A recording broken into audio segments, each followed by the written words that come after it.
Welcome back, everyone. Today we are going to start a new text, and it is a fantasy fiction.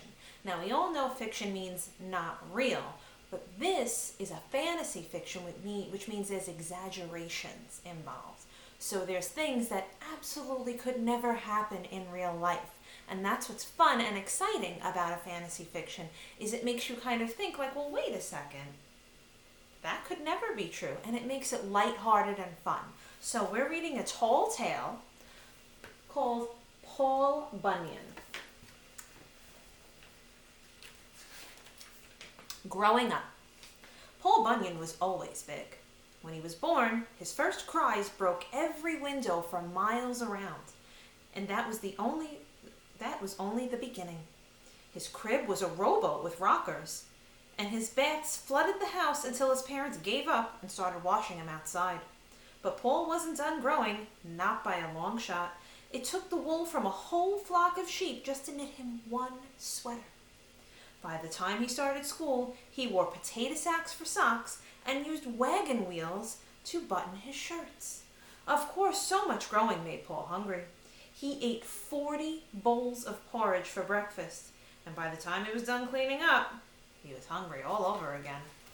So here we see Paul as a baby, and notice how much larger he is than his parents, and that was just the beginning. When Paul was 15, the winter was so cold even the snow turned blue. One morning, Paul found a young ox half buried in a snowdrift. That wasn't odd enough. The ox was as blue as the snow itself. "My poor little Babe," he said, and that's how Babe got his name. Paul never found out where Babe came from, but it didn't matter. Paul was just happy to have a new friend. Babe was really strong. In one of their first jobs, Paul hitched him up to a crooked road that needed fixing. "Pull," he said, and Babe pulled. The road was pretty stubborn, but so were Paul and Babe. By the time the sun set, they had that road straightened out just fine. "Good work," Paul said to Babe, and Babe snorted back. They made a good team. And here we have their first meeting. Love that picture.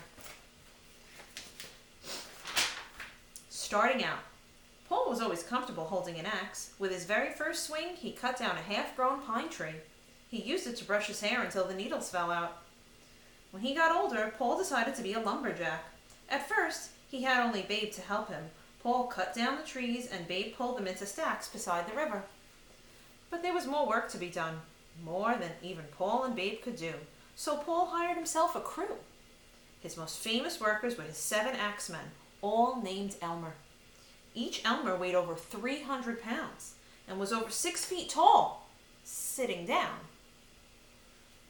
The Elmers didn't chop wood with regular axes. They worked faster, twirling blades around them. And we see here's Paul, Babe, and the Elmers. Sourdough Sam, the cook, fed Paul's logging crews. Sam's soup kettle was so big he had to row a boat out to the center. At dinner, his cookhouse boys wore roller skates to get from one end of the dining tables to the other. The axemen ate hundreds of flapjacks, or pancakes. Sourdough Sam was always running out of space to make them, so Ole the blacksmith made a new griddle. A dozen men skated on bacon slabs to grease it. At first, the flapjacks in the middle were too hard to reach. Then Sam added popcorn to the batter, so the flapjacks flipped themselves.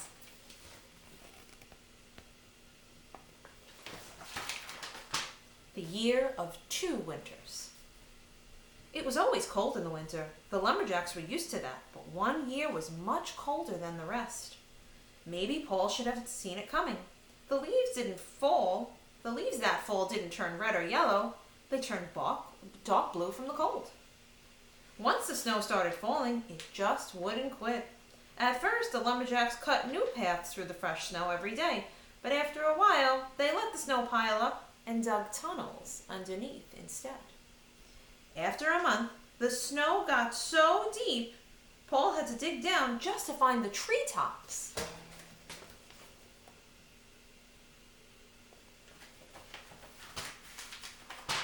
Looking back, they called it the year of the 2 winters.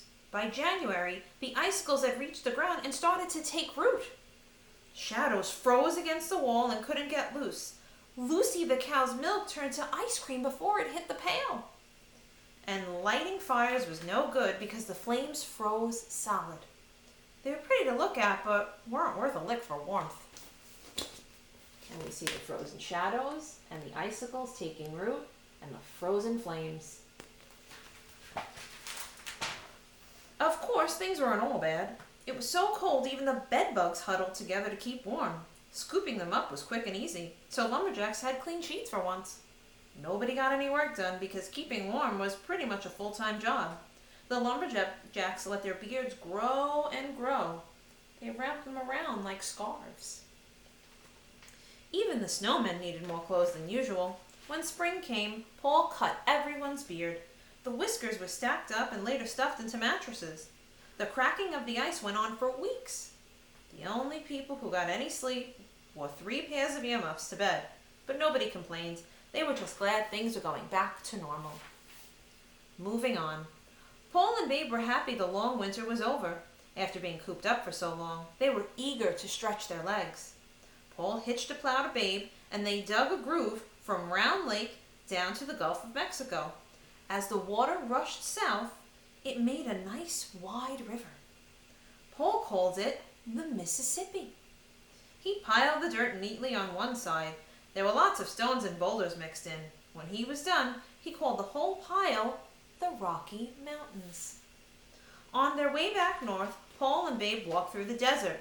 It was terribly hot. Paul took to dragging his great axe behind him. The heavy axe cut deeply into the soft sand. At sunset, Paul turned to look behind him. "What a grand canyon," Paul said. And the name stuck after that.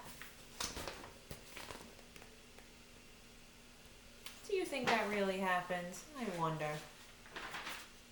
Paul and his lumberjacks kept so busy that one day there were no more trees worth cutting down.